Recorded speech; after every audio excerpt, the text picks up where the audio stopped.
Hello, Laziali all over the world. Welcome to another episode of Lazio Lounge. I'm Vittorio Campanile, and we have Alasdair here with me again, as usual.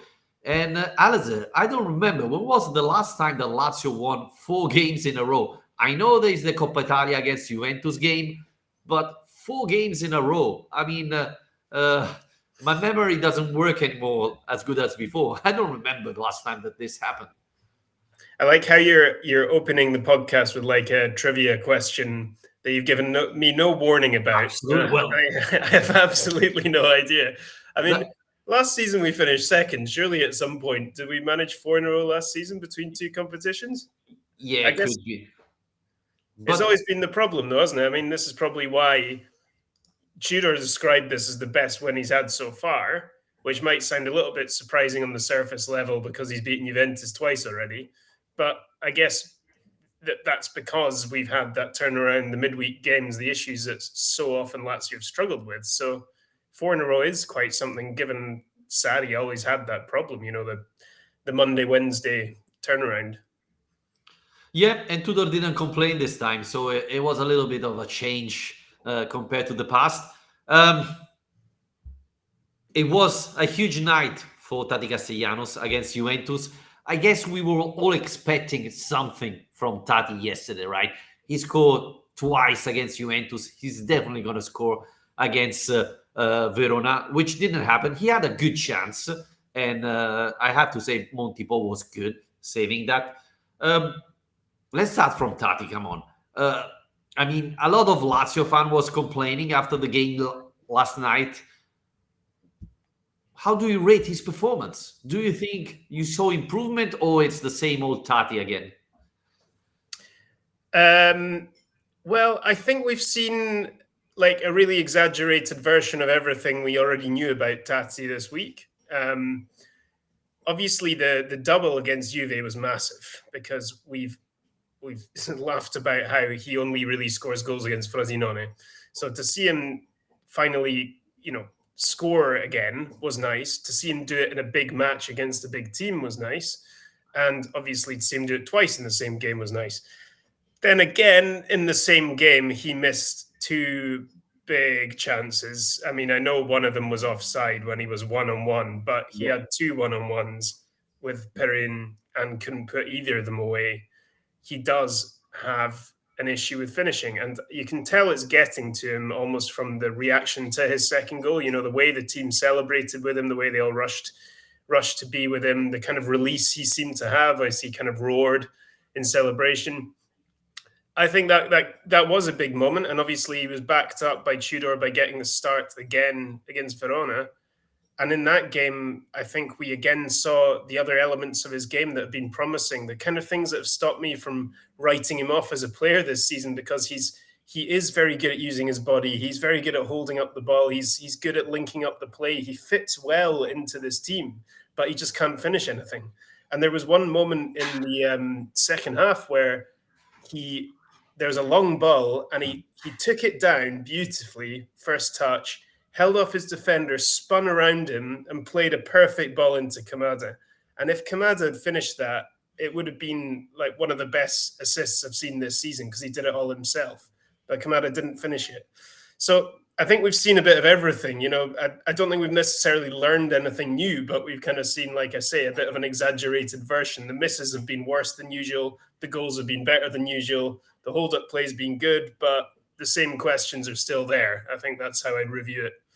Yeah, I was hoping that game would have changed the season, the career even of Castellanos with Lazio. You score brace against Juventus, it gives you a boost of confidence that allows you to start playing well. At the same time, we cannot expect to see Castellanos scoring every single game. Otherwise, it would have been Ciro at his best. Even Lautaro Martinez, that it's a top scorer, doesn't score every game. So I thought yesterday it was a good performance. Obviously, we would love to see him scoring more. But I was surprised, Alasdair. Tudor, after the game, said, they asked him, is Castellanos going to be the starter next season? He said, I don't know. There are things we have to see, etc., things he have to improve. I mean, that was, for me, surprising. I mean, after he started a couple of games with Cheeto coming in the last 7 minutes, which is something unbelievable in the past, I thought that was a clear signal that, yeah, I trust Castellanos. But after those words, it's like, well, I don't know. I need a bomber, a striker that scores me 15 goals, and I don't think Castellano is that type of player. Well, he's not, though, is he? I mean, I think that he's got qualities, and he's certainly, I would still think, a player who we should give another season to, who we shouldn't write off, who can have a role to play in this team. But I just don't think he's a guy you can rely on to be your top scorer. That said, I mean, this is something we've talked about previously, but the route forward for me with this Lazio team is to stop relying on having your number 9 scoring all your goals in the way that Immobile has. And over the last few years, how often have we talked about that? The fact that Ciro, not only, it wasn't just his goals, the regularity of his goal tallies that was amazing. It was the fact that he was just never getting injured. He was always available. And how much of a worry that always was. What happens if Ciro does pick up an injury? Well, the team has become so accustomed probably to relying on one player to be able to score that often that it's going to take a bit of a mentality shift. But I think I see Tati more as your kind of Olivier Giroud type striker who will contribute a certain amount of goals, but actually the great asset of having him in your team is that he brings everyone else in. He ties everything together, and it hopefully can help bring goals from those around him. You know, from, well, last night it was Zaccagni, but it might be Felipe Anderson, Alberto, Isaksen, whoever. And we want to see more goals from those guys, and hopefully it becomes more of a team effort. So I do think Castellanos should stay for another season, that he does have a role to play, but I just don't think you want him there on the understanding that he's your number 9, you're looking for 20 goals a season from him, because I don't think that's realistic. No, I don't think it's going to happen. So you mentioned Isaksen. Now, the rumors Friday, reading the newspaper, I found out that Tudor tests him as midfielder, right midfielder. And I was, what? This is crazy. And then when I see the starting 11, he really played there. He had a big chance in the first half. I wouldn't say he had a very good performance. He was subbed in the second half. But the idea of playing in that position where usually you play, right back instead of a winger, it was an interesting signal, especially because he subbed Isaksen and then he put Zaccagni in, and we played in the second half with Maruzic as a center back and Felipe Anderson on one side and Zaccagni on the other. I mean, we were playing with 5 strikers at a certain time. That was crazy, Alasdair. But it was a signal, right? It was, we always talk about motivation, lack of motivation of this team. I thought Tudor sent a message to the team. We have to score. I want to have a very offensive mind football team today. And with 2 wingers like that in that position, he sent this message and the team understood it, right? Well, I guess starting with the Isaksen thing, I don't think anyone will be claiming that was a huge success, but you have to say it must have come as a bit of a surprise to Isaksen that he's suddenly being asked overnight almost to play as a wing back.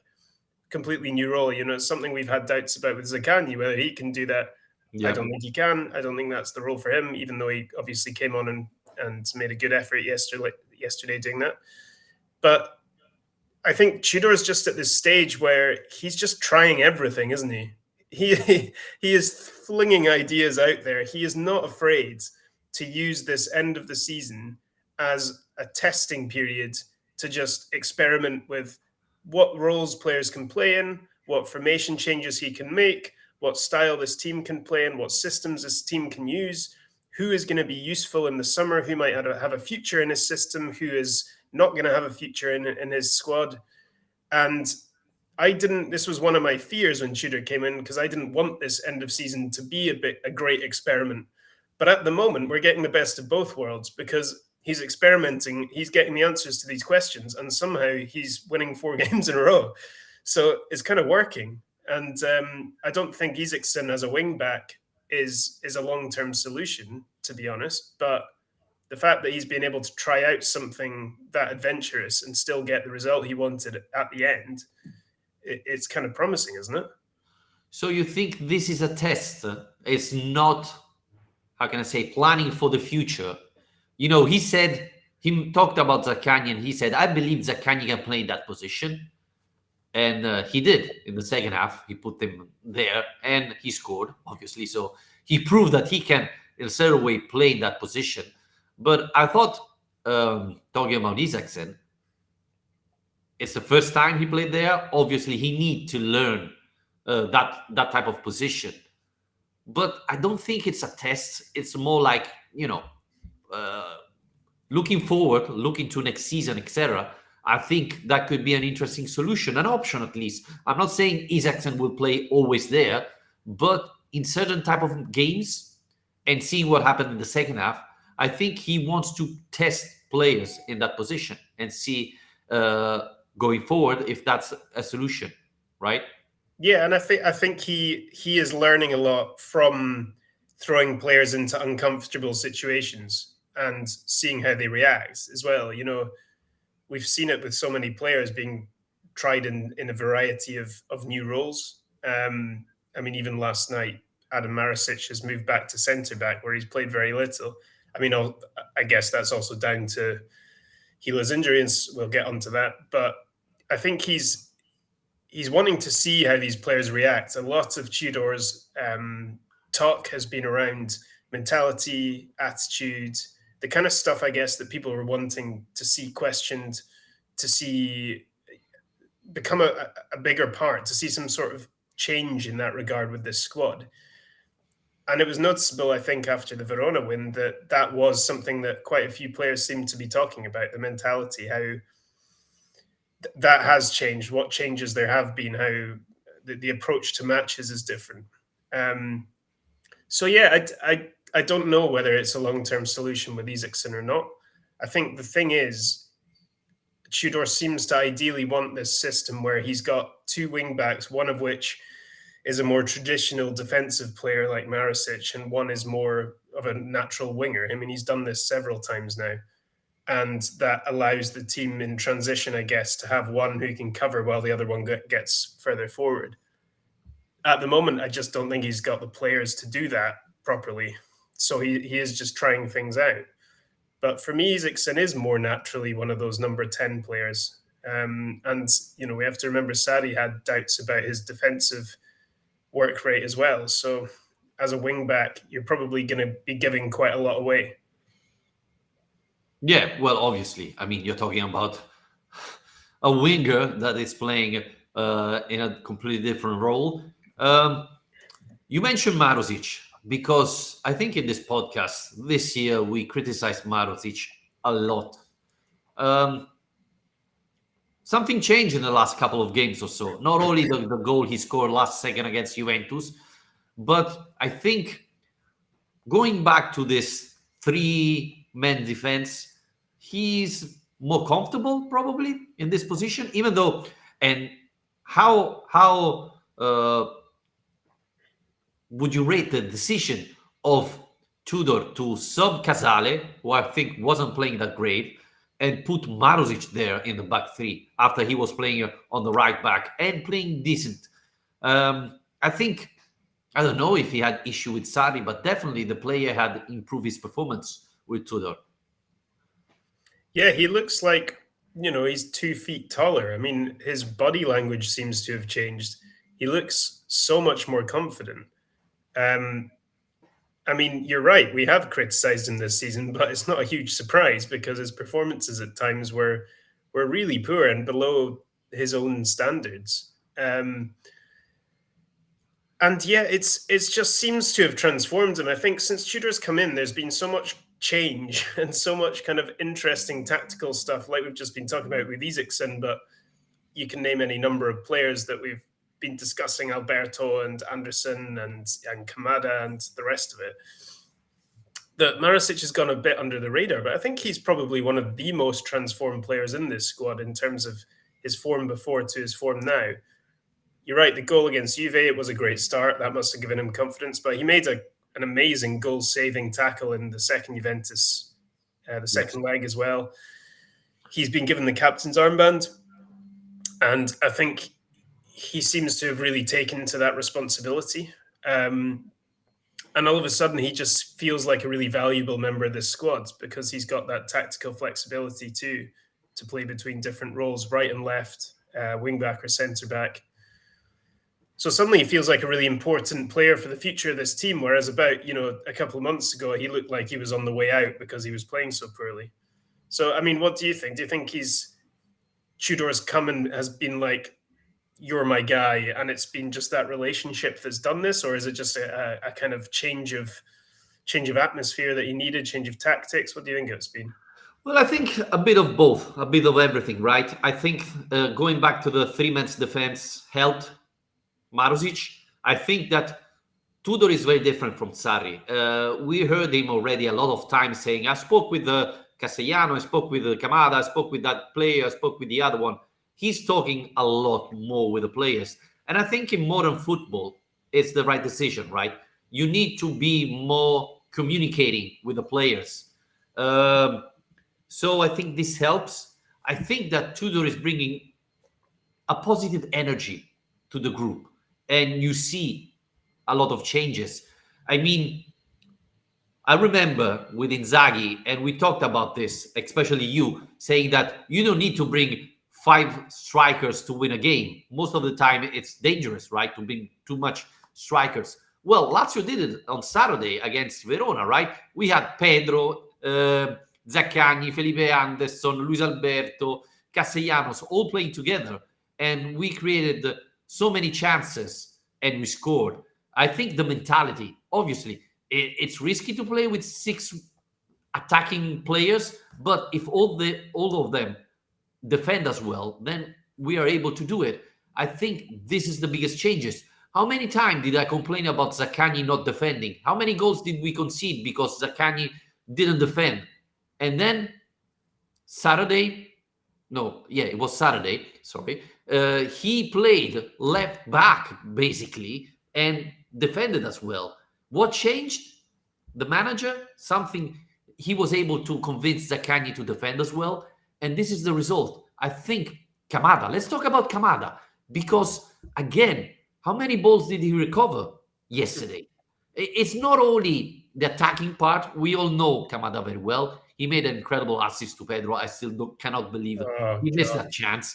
I mean, from my side, we couldn't see the goal, and some fans were celebrating the goal, and then noticed that nobody was celebrating. The goal we scored, Kamada and Zaccagni recover the ball. I mean, there's a different energy. There's a different mentality. We could expect this from Guendouzi, but not from the other players. So I think the mentality, the energy Tudor bring has changed the team, right? Definitely. I mean, that is clear for anyone to see. I think maybe with the defensive stuff and what you're saying about convincing players to do it, I guess that players like Zaccagni who love to attack, they now know that within this system that they will get the reward, which is plenty of attacking opportunities, because it is quite a high risk system. So although they will be spending time defending, they're also being told to commit so many numbers forward to every attack, to spend a lot of the game in the final third of the opposition. And there will be opportunities there for them to get. It's such a change. We can't underline this enough from Sarri's system, because not only the formation that everyone points to the most, but the way they play. Sarri's football was so structured in the way that they kind of played in both phases, in defense and in attack, in the way they wanted to transition, in the way they wanted to play on and off the ball. It's so different to this kind of high-risk strategy. Sarri's football was all about locking out the opposition and kind of hitting them when you see the opportunities and taking those chances when they came. And Lazio had to be very clinical under Sarri. Whereas Tudor's football is kind of like, yeah, we'll always give away big chances to the opponents. And that has been true in every game, I would say. And we just have to accept that as fans now. It's a bit different, but we have to accept that in order to see this team attacking and creating more and having more chances, we're going to be conceding more at the other end, and just hope that you come out on top at the end of it all. So I think that there's a bit of work to be done still to get that balance right, because there will be goals, probably too many goals conceded against better opponents if you give them these kind of opportunities. And Tudor so far has been a bit lucky. I mean, I know he's played Juventus 3 times, but if you're going to play Juve, this is the time to do it. They're not a good team at the moment. So he has been a little bit fortunate, I guess, with the fixture list he's come into. So yeah, I think it's just that. It's kind of the risk-reward balance is completely different under Tudor, and the players are kind of enjoying that, I think, after 2.5 years of everything being so structured. Yeah, I mean, if you suffer of insomnia, watch 90 minutes of you, and you won't have any more that problem. I was thinking, Alasdair, and I don't know if you agree. Sarri was trying to find a balance to this team, and I think this team is off balance. It's a very offensive mind type of team. We played with Milinkovic Savic and Luis Alberto in midfield. You cannot have balance with those players. Now, it's pretty much the same. Yes, we don't have Milinkovic Savic, but you have Kamada. You have so many attacking mind players. I think Tudor, instead of trying the balance that I think, especially in the last 2 years, took off something out of our attacking players instead of providing more proficiency, Tudor basically said, we're never going to be balanced. Let's use a strength, right? We are an offensive mind team. We won't be able to win games allowing less goals than our opponent. We will have to win games scoring 1 goal more than them. And not always it's going to happen. Sometimes we're going to lose 3-2. Sometimes we're going to win 4-1, etc. I think Tudor is not looking for a balance. Obviously, a little bit. We cannot play with 11 strikers. But if you look at team, Kamada, Isaksen, Luis Alberto, etc., they're very offensive mind players. So he said, who cares about the balance? Let's score 1 goal more than the others. And it's working, right? Or at least he's trying to make it work. It's working far better than I ever imagined, to be honest, because it's like I was saying, it's such a big change. And I think the key thing has been the buy-in from the players. Yes, obviously. And I think you have to give Tudor a lot of credit for that, because regardless of the ideas, it's something that people so often forget when it comes to football coaches. It doesn't really matter how intellectual you are, how good your ideas are, how clever your tactics are, how much analysis you've done. You always need to find a way to communicate properly. And if you're not a good communicator, you're never going to be a good coach. So he has clearly got a lot of ideas about how he wants to play. But the success really so far has been that he's come into a squad that's very low in confidence, and he's managed to sell his vision to them. Maybe not to all of them, because Felipe Anderson's going. Luis Alberto has declared war on the club. But it's been a big success so far. And like I said last week, I think the way he's dealt with the Alberto situation has actually been good. Could have been far worse, at least. And actually, I think the way he's dealing with the Kamada situation, we kind of surfed over that discussion a second ago, but I think he's dealt with that very well, because he clearly wants Kamada to be in this team next year, but he's only just arrived, so he's not gonna kind of hold the club over a barrel about it. He is just making sure, I swear, Vittorio, every single press conference now, maybe it's because he's always asked about it, but he is saying something very, very high praise for Kamada in every press conference. It's kind of like, he's a complete player. He's got incredible qualities. He's an extraordinary player, all this stuff. And there's no other way really for him to kind of exert pressure on the club to get this contract signed and to convince Kamada of how much he values him, other than to just, continue to play him, continue to get these great performances out of him, and show him that if he does stay, he's going to be a fixture in this team. Yeah, and the fact that Kamada yesterday finally posted on Instagram a picture of him playing with Lazio, do you think it's a change of attitude? I don't know, but as Was that the first time? I think it's the third time. It was Napoli Lazio when he scored, then Genoa when he made the assist, and then yesterday. That was surprising because he didn't make an assist, but the win. But as I was mentioning before, the biggest take is with Sarri, he was hardly defending, right? Every time he came in, he doesn't look like he was fighting for it. Now with Tudor, he's fighting. He I don't know how many balls he recovers yesterday, but that was really important. Obviously, playing so deep, which weren't expecting, he has to defend, and he's doing that. I mean, you could expect it from Guendouzi, but seeing Kamada doing the same, I mean, that's a huge boost. The other thing is Tudor loved these players that can be playing a different position. We were mentioning Marusic that can play left back, right back, and central defender. Kamada can play deep. He can play trequartista. Probably can play winger in a full midfield. He can play number 9 if he needs to, etc. And we see him. We saw it yesterday. He was continuously changing position with Luis Alberto. This creates problem for the opponent because they don't know which player to follow, where to go, etc. I think this is really important. Obviously, and this is crazy, I still don't believe it. It's all in the hands of the player. I mean, Lazio has no option, and this is crazy. But Kamada is a talented player. We need him, especially if we're thinking that Felipe Anderson is gone. Maybe Luis Alberto will be leaving. I mean, you cannot sell every player, right? You have to have some building blocks. You have Zaccagni, but it's not enough, right? Chiro probably is leaving, I think. So you have to keep some of them, right? I mean, I think at the moment, his agents will be keeping an ear to the ground a bit about where possible interest might lie. From what has been reported so far, the kind of clubs, Real Betis, Crystal Palace. Come on.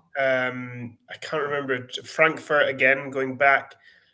I think Ross County as well. Oh, well, if we can bring in to help with the relegation scrap in Scotland. But, these kind of clubs, I think we're okay with. I think Lazio is still the more attractive option for him, especially because he's got the guarantee. And there's a lot to be said for that kind of guarantee of your place in the squad. So that's okay. I mean, it's almost like we don't want him to get any better now. Please stop playing impressively and, get to the end of the season knowing how good he is and that he's shown us without alerting the attention of much bigger clubs who can give him much more attractive offers than the ones I've just named. So we'll see. I mean, I do feel cautiously optimistic about that because it is an attractive prospect. And obviously, the form Lazio are on at the moment, the mood is changing. I think it was really bad a couple of weeks ago. Yeah. People are starting to buy into this a bit more, the players, but I think probably the fans as well. If we can finish the season in Europa League spot, I mean, Champions League we can maybe get to in a second, but if this team is fighting in Europe next season and has a path forward, I think it is an attractive thing for him. Just one other thing I wanted to mention, just to ask you about, is the defense. I mean, Mario Gila's picked up an injury, and this is something I've been worried about the whole time since Tudor came in, because if we switch to a back three, we only have 4 defenders. So as soon as there's a problem, it's a big problem. And obviously, at least this has come when Romagnoli's just come back. But it's a big shame because it's Gila and he's had such a great end to the season. But B, how much of a concern is that for you looking at this, that we only have 3 fit centre-backs to take us through for the next few weeks? Or do you think Marusic is going to be playing more back there? How do you see this going? Yeah, I think definitely Marusic is going to play. I mean, obviously losing Gila, it's a big issue. And the other thing is, I don't know, Casale yesterday started really, really badly. I thought Casale was the worst player on the pitch. I think first 3 times he had the ball, he passed it directly to the Verona striker, and we were lucky not to concede there. And I don't think it's a coincidence that Tudor subbed him at the 16th minute of the game and put Marusic back. We have only 3 defenders. We don't know if Gila is going to be able to come back before the end of the season. The Dr. Rodia yesterday said that they are trying to make him play at least the last 2 games. But if Casale play like that, this is my biggest concern.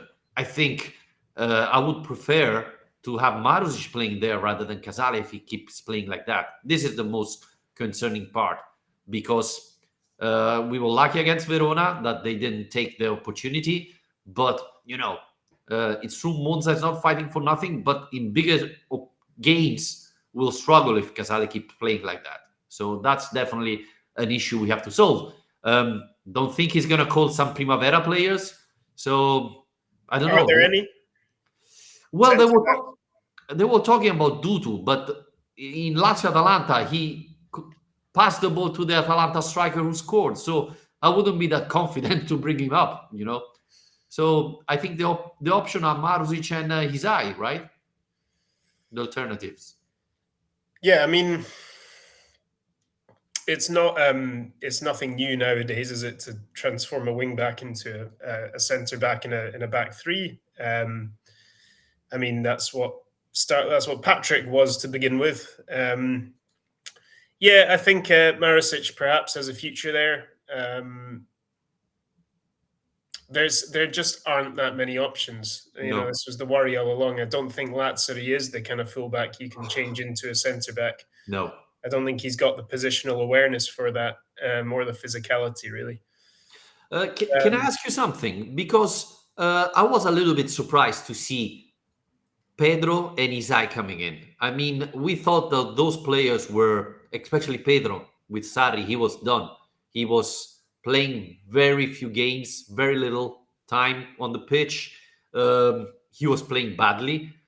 Since Tudor came in, he's pretty much the first option in front. Yes, Zaccagni was injured, etc. But even yesterday, he could have, put in Ciro Immobile and move Castellanos a little bit backwards. Instead, he put again Pedro. And yes, he missed a huge opportunity. Hit the post, though. I thought Pedro is playing decent, much better than with Sarri. And same thing with Isai. I was thinking Pellegrini should have come in that. I thought that was the Pellegrini's position. And instead, Isai came in. What's going on? I mean, are you surprised of seeing them playing much more than they did with Sarri? Yeah, I mean, I was going to say, another thing Tudor has done is he's basically giving everyone a chance, isn't he? Everyone's getting their opportunity. Well, except Pellegrini and... Well, that's what I was about to come on to, yeah. Most of the squad has had an opportunity to audition to be part of this team next season. But Pellegrini, it's a weird one because the wing-back position is such an obvious kind of weak spot in this squad in terms of having natural players who naturally fit that position, and he's been nowhere to be seen. It is a bit odd. I mean, it was the same under Sarri at times, though. Pellegrini has not been someone who has always convinced coaches. I don't know why that is. Whether it's his personality, whether it's his ability, whether it's his intelligence on the pitch, I don't know. But do you think the last 5 minutes of the derby where he wasted those two opportunity had an important take on Tudor decision? I mean, that was a whole communication breakdown, though, wasn't it? I mean, I don't think you can just blame him for that. But yeah, I don't know. It is a bit of a strange one, but generally everyone's being given it with Hysaj and Pedro. I mean, everyone's kind of getting an opportunity to show what they can do. Well, I would say that Rovella didn't have an opportunity. That's strange. That's strange. I don't know if it's because he's not 100% fit, but I mean, Zaccagni came in yesterday, and I don't think he's 100% ready. I love Rovella, and I think he would be perfect for the system. Obviously, I think one of the issues is we have too many players that can play there. Rovella, Cataldi, Guendouzi, Vesino, Kamada, eventually Luis Alberto. So I don't know. I'm a little bit concerned because I think Rovella is a very talented player. Yeah. That's a good point. I think he's just spent quite a while juggling with this midfield, hasn't he? And I think he seems to have struck on something he likes, which is definitely Kamada being in there. Yeah. And then between Guendouzi and Vecino, I think he feels like they've both got something to offer, and he's been quite complimentary on both at times. So that's the problem. I think we kind of touched on this last week that Ravella's got is that he's probably almost more the alternative to Kamada in that team at the moment, because if you're having in that central pair one kind of more tactical playmaker guy and one more physical number 8 running up and down guy, that's kind of going to be Kamada or Ravella, and then Vecino or Guendouzi. And generally that's, I'm sure he can mix it up, but generally that's been the kind of formula so far. And Kamada, for all the reasons we've just discussed, both that he's playing well and also that they want him to stay, has been the number one. So, but Ravella definitely has a big future in this team. So certainly I'm with you there. I would like to see him get more game time. Yep. If in September someone told you Lazio lost the best defender and the best defender is Sila, what would you have said back then? I can't believe it, really. I mean, I was thinking earlier this week about every year, as I'm sure our long-time listeners will know, we do our Lazio Lounge Awards, and it'll be really interesting this year. Do you not think both with Player of the Season, Most Improved Player, Signing of the Season, there's actually a lot of years it's been kind of obvious who's going to win a lot of these polls, but Gila could, I mean, certainly Most Improved, he's probably going to take that, but Player of the Season, he's actually in the running for that, and it's only been half a season, but just because of where he came from to where he is now, it's remarkable, really. Alasdair, we didn't mention something very important, I think. Manda's save at the end of the game. Mm-hmm. Most Improved. Yeah. I mean, it would have been a shame to not win a game like that. After we hit the post twice, we missed an incredible chance with Pedro. Castellano had a huge opportunity and so on. But how important is, it's the most difficult thing for a goalkeeper, right? You have just one shot and you have to make a difficult save. And he did it. Not only, Patrick was so impressed that he said, yeah, do it again and pass the ball backwards. And Mandas had to anticipate who was Henry again. Unbelievable, really, right? Yeah, he's been really impressive. He's settled in so quickly, considering he's come out of nowhere. He's very young. He's not had any kind of experience or game time until he was thrown in to be number one. So, yeah, really impressive from Mandas. I think it's almost a big compliment to him, the fact that we don't really talk about him that much, because you don't need to. You can just kind of rely on him. He's just become a kind of dependable goalkeeper very quickly, which is something not to take for granted, because for a long time it was something we lacked. And in the Thomas Strakosha years, it felt like every week it was basically kind of like, Thomas Strakosha is the best keeper in the world. He's made these amazing saves. Or it's, oh my God, Thomas Strakosha has just passed the ball to an opponent and they've scored. So not having only reliability is a big factor. Not only can we mention something that I think not a lot of people think about it. Mandas came in from Greece. He doesn't speak very well Italian, as we mentioned. So I think it's very difficult to communicate with the other players, right? I've been playing in France and England, etc. And it's not easy to communicate during the game when you're a goalkeeper, giving the position, the controlling the defense, etc.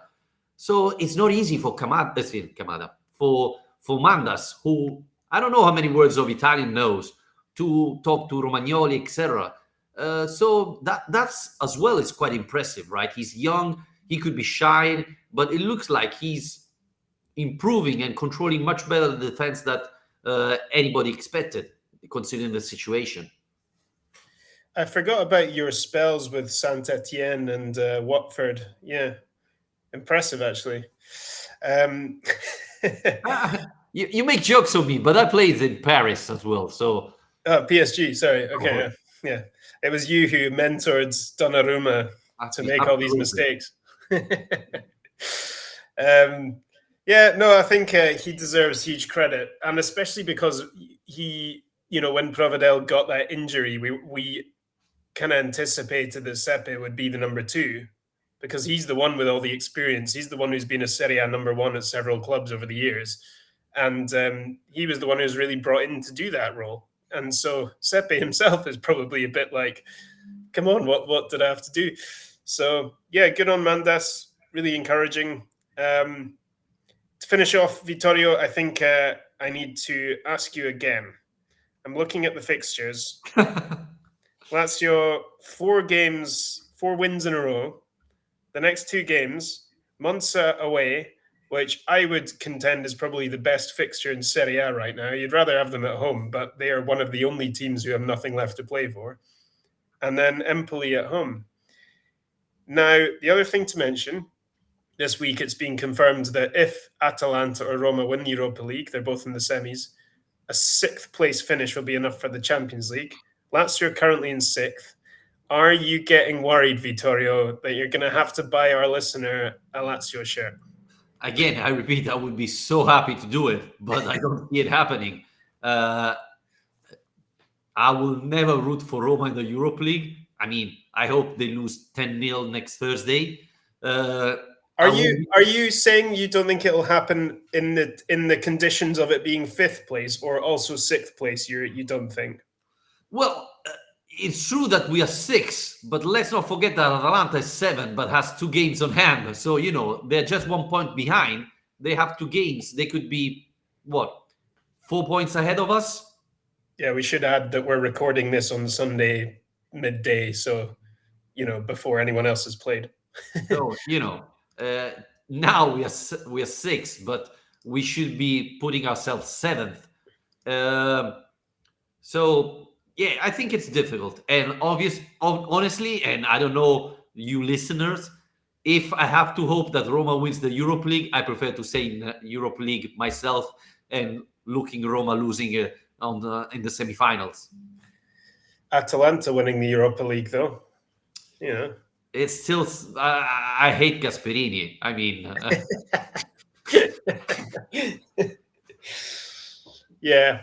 How and finally, how big a blow for the season do you think it is to go out of the Coppa Italia? Especially, we've not really talked about that game that much, but having kind of done the comeback 2-0 so early in the second half, kind of did the hard part, but just couldn't kill it.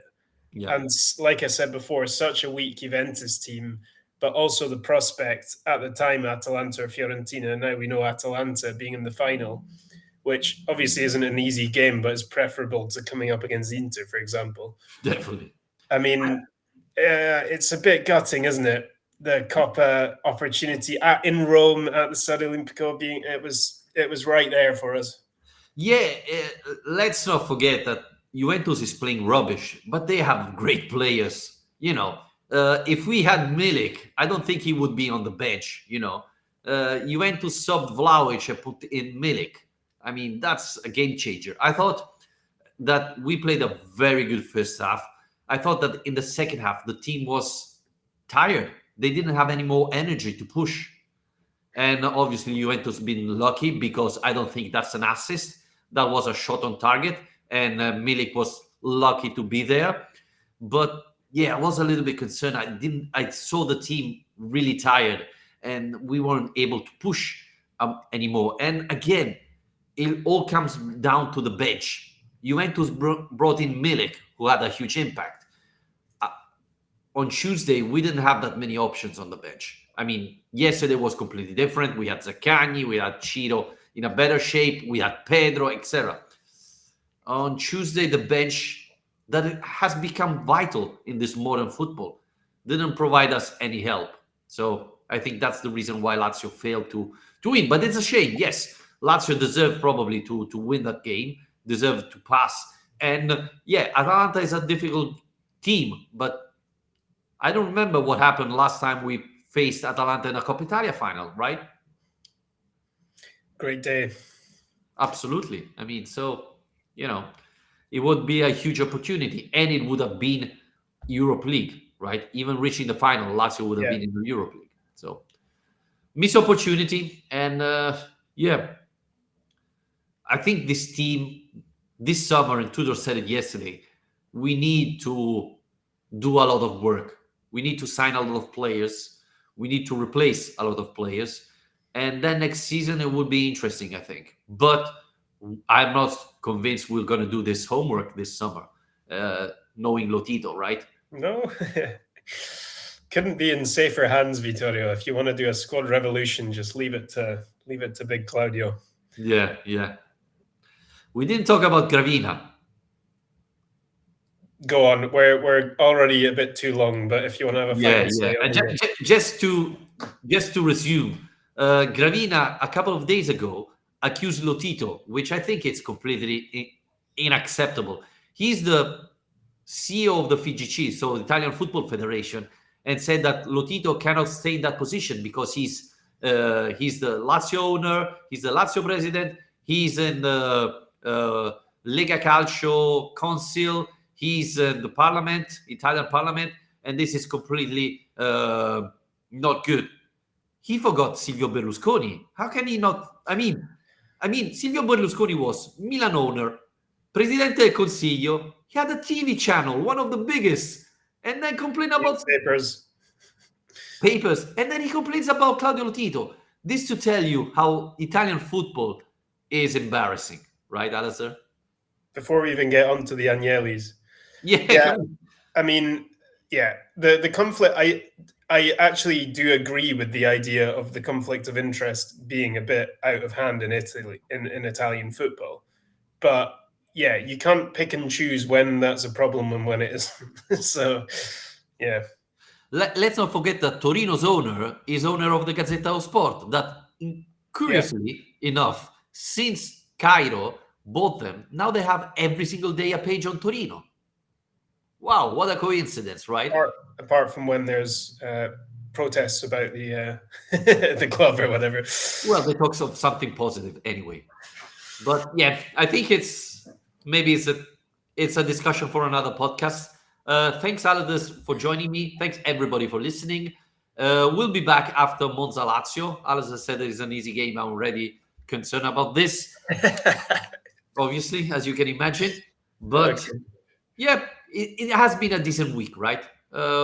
We won 2 games, even though the Juventus game wasn't enough. But we see in progress. Let's hope to continue as good as possible. And we'll be back next Monday. Take care, guys.